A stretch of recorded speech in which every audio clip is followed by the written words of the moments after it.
As you watch Sakamoto Days, you probably ended up having some questions about the various members of the Sakamoto family because, as we see in the series, not all of them are related by blood, which makes sense. Blood doesn't make you family so much as the bonds and experiences that you have with them that truly bind you together as a family. Join me in today's newest Anime Explained video where we take a look at every member of the growing Sakamoto family, including those who are on their way towards joining the family. Obviously, this video will contain some spoilers depending on where you are on your Sakamoto Days journey, so consider yourself warned, but like always, we'll keep it limited to only what you need to know about the characters and any abilities they might have, so as to not greatly impact your viewing experience. Lastly, we're going over every member of the family, including the non-combatants. So with that out of the way, let's dive into it right with the protagonist, Sakamoto himself, the man known as the greatest assassin in the world and a former elite member of the order, but chose to settle down and retire to start his own family. But as is often the case with characters like this, just when they think they're done, something happens that brings them right back in, and for Sakamoto, it was no different, but we'll get to that in a moment. Back in his prime, Sakamoto, he was a lean man with muscles, extremely attractive. He had skills that were unrivaled, as his appearance as a Chad god amongst men. Back then, he didn't have that mustache as you see now, but after settling down and putting on some weight, he grew out his mustache. But when he gets hyper-focused and begins to burn an insane amount of calories, he suddenly loses the chubby appearance and goes right back to that slender build that made him so feared, which, as expected, this comes with an insane boost in power and speed. If you're curious by how much of a difference this makes, the fat version of Sakamoto is stated to have only been at 30% of his power and 30% of his skill from his prime. So as you can see, there are some rather steep declines there with that dad bod of his. In his prime, he was viewed as the best hitman of all time, with combat skills that put him above anyone who dared to challenge him. He was a jack of all trades in that there aren't many fighting styles that he can't keep up with you in if you dare to engage with him in battle. Though when it comes to shooting, Mashimo does have him beat in that particular category, but we'll touch on that later on in the video. So when he was coming up through the ranks, he was viewed as being one of the greatest prodigies that had ever come through the JCC, better known as the Japanese Clear Creation, which has over 1,000 students and it's on a remote island. Basically, it's a school that turns students into assassins. Sakamoto's potential, it was so off the charts that it became clear he was one of the 3 best to have ever come through the JCC, with Sakamoto proving so much of a prodigy that he surpassed almost everyone around him during that time. There were only 2 other people in the school with them at the same time that could say they were relative to him. People who once considered themselves to be rivals early on. Sakamoto left them in the dust. And by the time he joined the order, things were no different. Sakamoto just continued to be a standout because Sakamoto just continued to grow. Powerful enough that you could say he could take out entire branches of the JAA, the Japanese Association of Assassins, all by himself if push came to shove. And as his power continued to grow, the legend of Sakamoto, it grew alongside this very notion, as it quickly became clear that in a world where nothing was ever truly guaranteed, Sakamoto, he was the exception to that rule because he never failed a mission.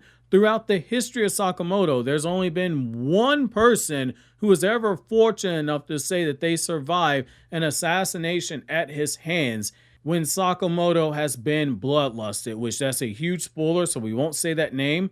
To put into perspective how insane it is to survive someone like Sakamoto coming after you, think of it like this. He is not just one of the best marksmen in the series with, say, something like a gun itself, but his aim, it is impeccable. With anything in his hands, it is a weapon. As you saw, he can use cough drops to counter bullets being shot at him. He's thrown popsicle sticks with so much force, velocity, and precision, he can pin targets to a wall. This is someone who could put a gun together and shoot it almost 70 times in under a minute, with it being a perfect bullseye when he did so. This is someone who, even outside of his prime, which again, Fat Sakamoto is only 30% of his power and skill, yet you still see signs of that superhuman strength that he possesses.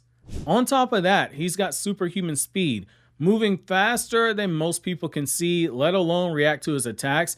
He's fast enough to take apart several enemies' weapons before they can react to him, and even fast enough to knock aside sniper bullets that are fired at him, though he did sustain some injuries in the process. To further show off his combat speed, Sakamoto was able to throw his wife into the air and take out a throng of assassins on the cruise ship, and do it all before his wife fell back down in his arms. This is even more dangerous when you realize how perceptive he is in battle, being able to break down attacks and situations extremely quickly and adjust in real time, while also using surgical precision for his attacks that hit just as hard as they are fast.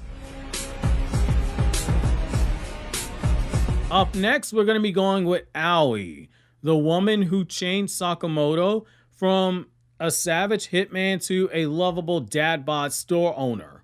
On one fated day, Sakamoto met her, and it was love at first sight. Sakamoto was changed by her very quickly over time, and one of the ways that she did so was teaching him the value of life, by teaching him the greatest lesson and the hardest lesson that anyone has ever learned, the pain of loss. While out on a date, she throws herself over the balcony, and Sakamoto, he panics and he rushes after her because as he's got that superhuman strength, due to all that hard training that he's done over the years, he saves her without any trouble. But it's in that moment he learned the lesson she was trying to teach him, which is that life is precious. And because life is so precious, he can't continue just killing people without a second thought.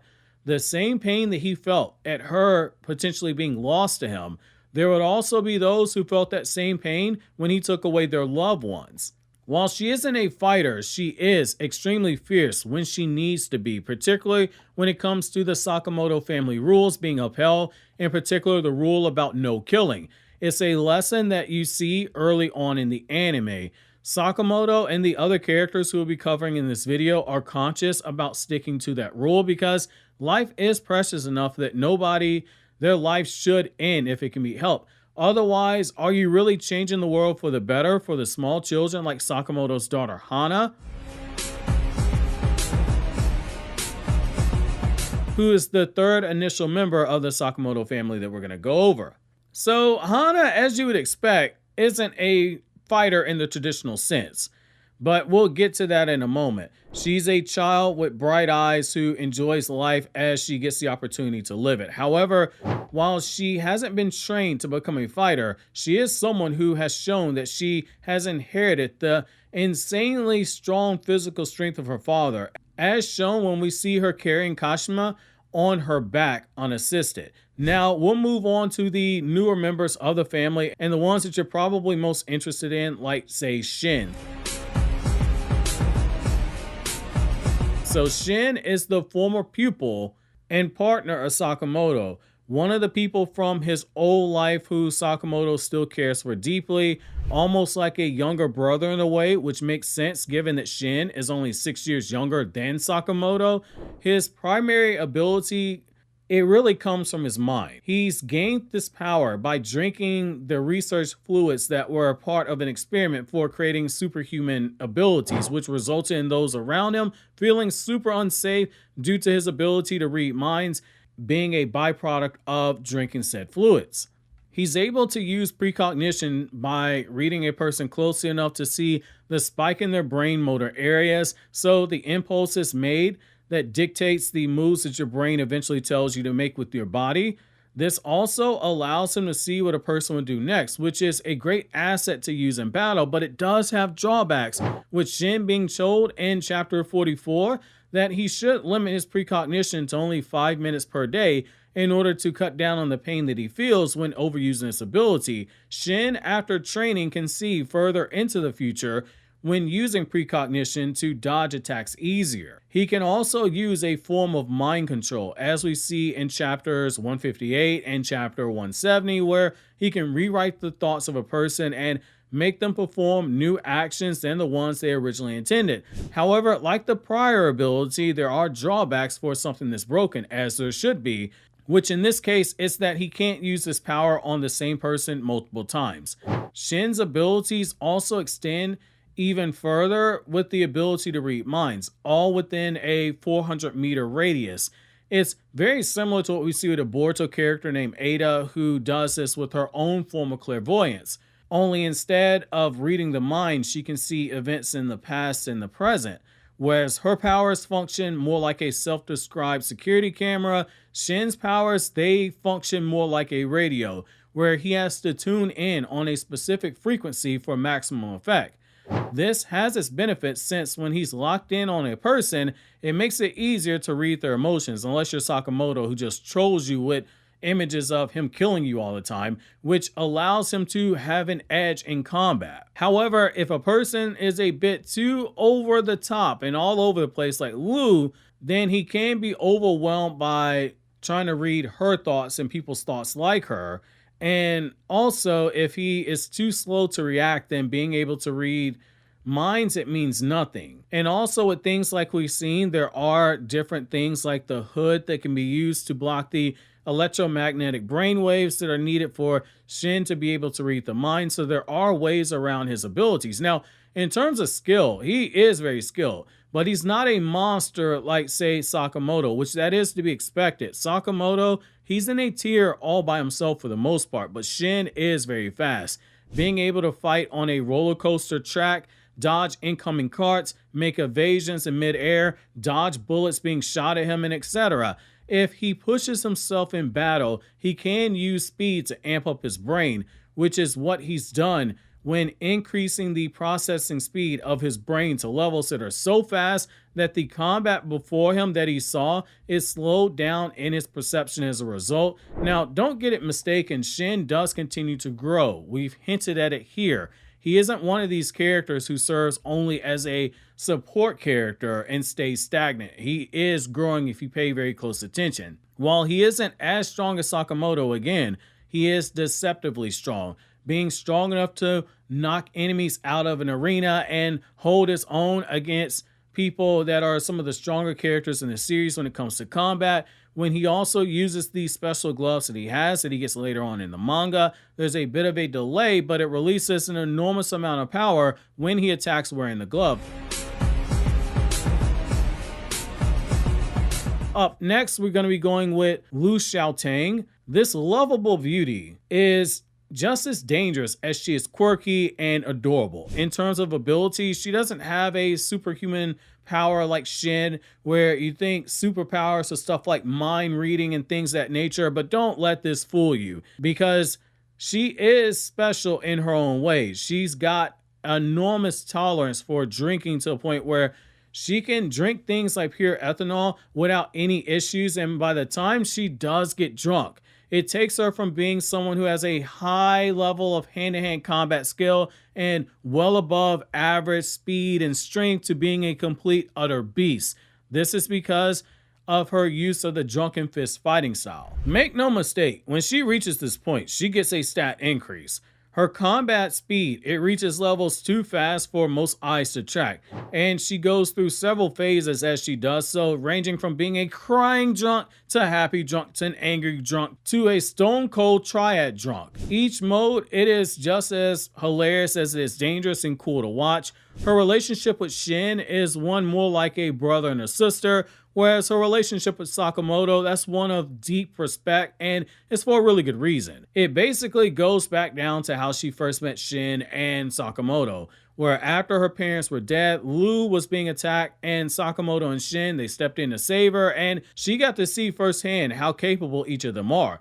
Where she fits in with the Sakamoto family is that in a way, she's very similar to Sakamoto's wife. She is someone who already understands the value of life, with her saying that if she killed every person she ever had beef with, then it will be an endless cycle. And the best way to get revenge on someone is to basically live a happy life, which those are wise words. You would not think somebody that is 18 years old like her would have wisdom like that. This is going to take us to Nagumo, who's one of my personal favorites in the story. He, like Sakamoto, is shown as an incredible assassin. He also joined the ranks of the Order, and when we meet him, he's shown infiltrating the Sakamoto family store and warning Sakamoto that he had a bounty on his head. For the most part, he's laid back and usually seen smiling, but he can also be a troll at times, like we see when he fights against minimalists and he gives them the dice to decide which of his blades that he's going to use to kill him. Now think about how badass this is for a second. Not only do you have a carefree guy who is damn near always smiling at you, but he's telling you up front, he's going to let you choose which of the ways he'll kill you by letting you pick which blade that he uses. As an ex-member of the Order, he is, as you would expect, a top-level assassin. Alongside Sakamoto, he is considered one of the biggest prodigies to ever walk into the JCC, and he was at one point considered the second strongest assassin in the group. In fact, because Sakamoto's taken so many years off, 5 to be precise, it's flat out stated that Sakamoto is weaker than him. Due to his power and skill, he is easily one of the most dangerous characters that we'll be covering on this video, if for no other reason than his incredible ability to make a perfect disguise of himself, which he can use to fool even the closest person who he's impersonating. So say if he sees Shin walking down the street, he can make a perfect replica of Shin to wear as a disguise. You name the weapon and he's probably an elite using it, being regarded as one of the 5 best shooters of all time at the JCC. But as you guess, his true skill comes from using the blades that he's used to cut down so many foes at ease within the blink of an eye, oftentimes before they can even react. When you see him in combat, he can switch between his invisible blade, which ironically becomes visible when it is stained with blood, or he can use his axe, or he can use daggers, or he can use multiple blades with his scythe.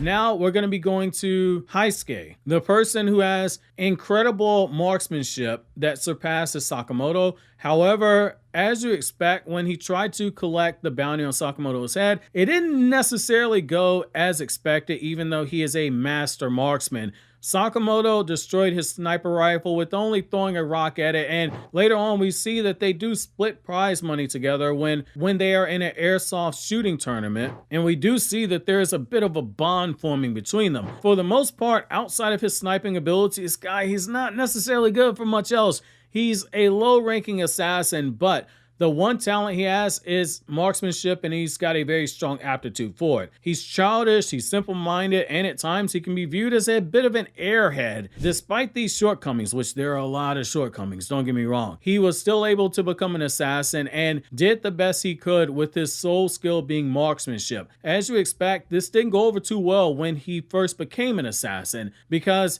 being limited to proficiency at only one set of skills makes you more of a liability on the job than an asset, which causes him at one point to be flat out told that he wasn't cut out for the life of an assassin. This led to the guy living in a tent and being desperate for money, and so he taught himself to basically take the YOLO approach when it comes to Sakamoto, said it's time to try and claim that bounty on Sakamoto's head because he was all out of options at that point. His skill, it should not go underrated though, with him being able to assemble his rifle, shoot it at Sakamoto, and fire it all at the same time that it takes him to leap backwards. At its absolute peak, he is able to assemble a gun and fire it off 96 times with perfect aim, something that not even Sakamoto himself can touch, which, as a reminder, for Sakamoto, that number is almost 70. Almost as in below 70 times, but obviously higher than 60. After the failed mission to kill Sakamoto, he is welcomed into the Sakamoto family. He's even given a job at the store, just like Shin and Lu, which you should be seeing a pattern here with the employees at the Sakamoto store. Now, Amane Yotsumura is going to be up next, and based on where we are right now in this story, which I'm about 10 chapters behind the current chapter as of this recording, you can't really fully consider Amane a member of the Sakamoto family in my opinion, but it is close enough that you could make the argument that he is part of the family like Shin and Lu, particularly since he's shown an adherence to the Sakamoto family rule of not wanting to kill. And it does feel like we're heading towards that direction inevitably, and it'll become clear as we go through parts of his character. So when Sakamoto and Shin are undercover. That's where we meet Amane, and when we first meet him, he's got a chip on his shoulder, and he's consumed with hate for his father, and it's for a really good reason. His father killed his mom. When you start running down the long list of reasons that you're allowed to hate someone, 99% sure that's going to be very high up the list. However, during the arc, we also see that despite how much he grew to hate the members of the JAA because of his father mostly,